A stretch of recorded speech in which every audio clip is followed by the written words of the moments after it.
بسم الله الرحمن الرحيم. السلام عليك يا أبا عبد الله، السلام عليك يا ابن رسول الله، السلام عليك يا خيرة الله وابن خيرته، السلام عليك يا ابن أمير المؤمنين وابن سيد الوصيين، السلام عليك يا ابن فاطمة سيدة نساء العالمين، السلام عليك يا ثار الله وابن ثاره والوتر الموتور، السلام عليك وعلى الأرواح التي حلت بفنائك، عليكم مني جميعا سلام الله أبدا ما بقيت وبقي الليل والنهار. يا أبا عبد الله، لقد عظمت الرزية وجلت وعظمت المصيبة بك علينا وعلى جميع أهل الإسلام، وجلت وعظمت مصيبتك في السماوات على جميع أهل السماوات. فلعن الله أمة أسست أساس الظلم والجور عليكم أهل البيت، ولعن الله أمة دفعتكم عن مقامكم وأزالتكم عن مراتبكم التي رتبكم الله فيها، ولعن الله أمة قتلتكم، ولعن الله الممهدين لهم بالتمكين من قتالكم. برئت إلى الله وإليكم منهم ومن أشياعهم وأتباعهم وأوليائهم. يا أبا عبد الله، إني سلم لمن سالمكم وحرب لمن حاربكم إلى يوم القيامة. ولعن الله آل زياد وآل مروان، ولعن الله بني أمية قاطبة، ولعن الله ابن مرجانة، ولعن الله عمر بن سعد، ولعن الله شمرا، ولعن الله أمة أسرجت وألجمت وتنقبت لقتالك. بأبي أنت وأمي لقد عظم مصائبك، فأسأل الله الذي أكرم مقامك وأكرمني بك أن يرزقني طلب ثارك مع إمام منصور من أهل بيت محمد صلى الله عليه وآله. اللهم اجعلني عندك وجيها بالحسين عليه السلام في الدنيا والآخرة. يا أبا عبد الله، إني أتقرب إلى الله وإلى رسوله وإلى أمير المؤمنين وإلى فاطمة وإلى الحسن وإليك بمضالاتك وبالبراءة ممن قاتلك ونسب لك الحرب، وبالبراءة ممن أسس أساس الظلم والجور عليكم. وأبرأ إلى الله وإلى رسوله ممن أسس أساس ذلك وبنى عليه بنيانه وجرى في ظلمه وجوره عليكم وعلى أشيائكم.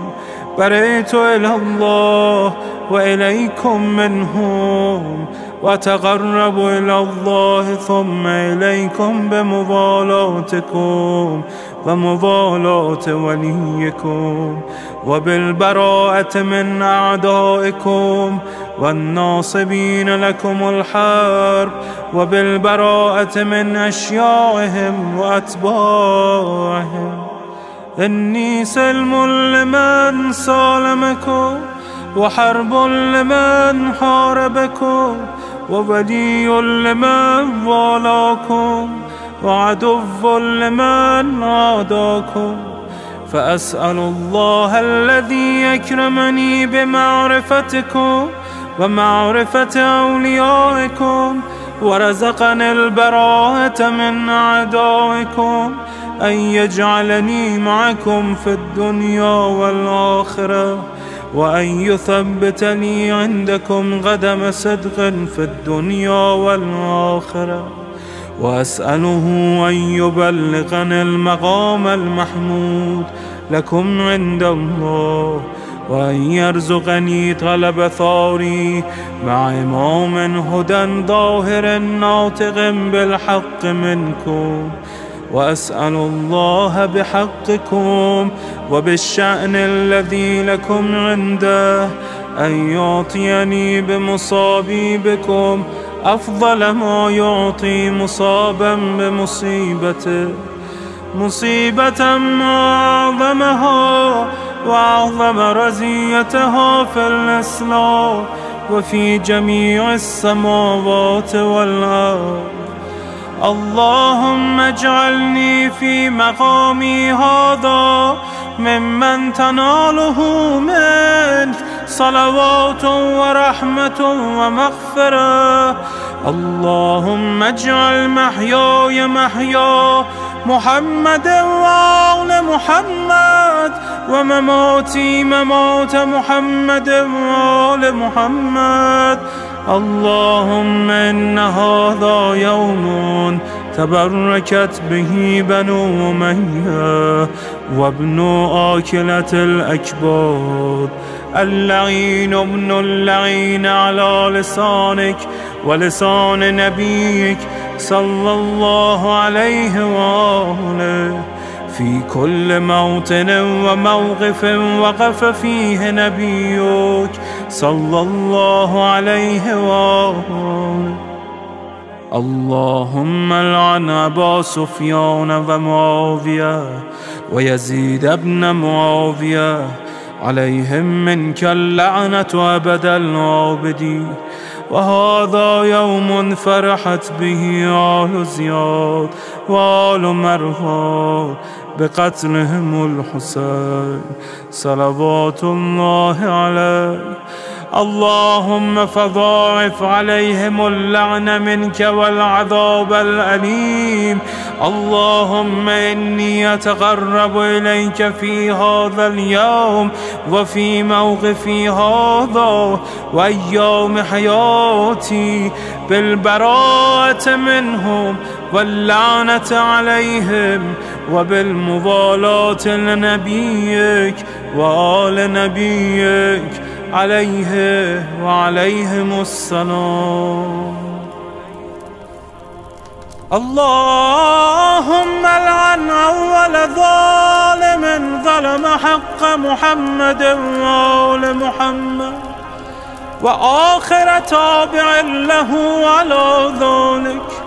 اللهم لعن العصابة التي جاهدت الحسين وشايعت وبايعت وتابعت على قتله. اللهم لعنهم جميعا. السلام عليك يا أبا عبد الله وعلى الأرواح التي حلت بفنائك. عليك مني سلام الله أبدا ما بقيت وبقي الليل والنهار ولا جعله الله آخر العهد مني لزيارتكم.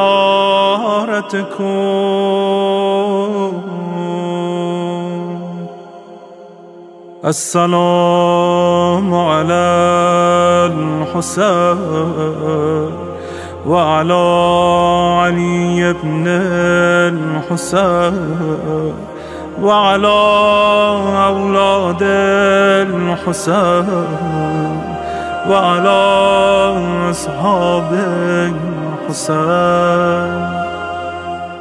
اللهم خص أنت أول ظالم باللعن مني وابدأ به أولا، ثم العن الثاني والثالث والرابع.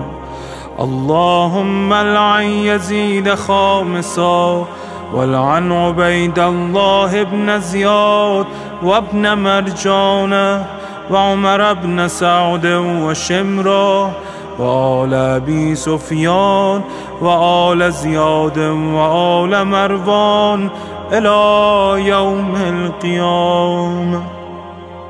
اللهم لك الحمد حمد الشاكرين لك على مصابهم. الحمد لله على عظيم رزيتي. اللهم ارزقني شفاعة الحسين يوم الورود، وثبتني قدم صدق عندك مع الحسين وأصحاب الحسين الذين بذلوا مهجهم دون الحسين عليه السلام.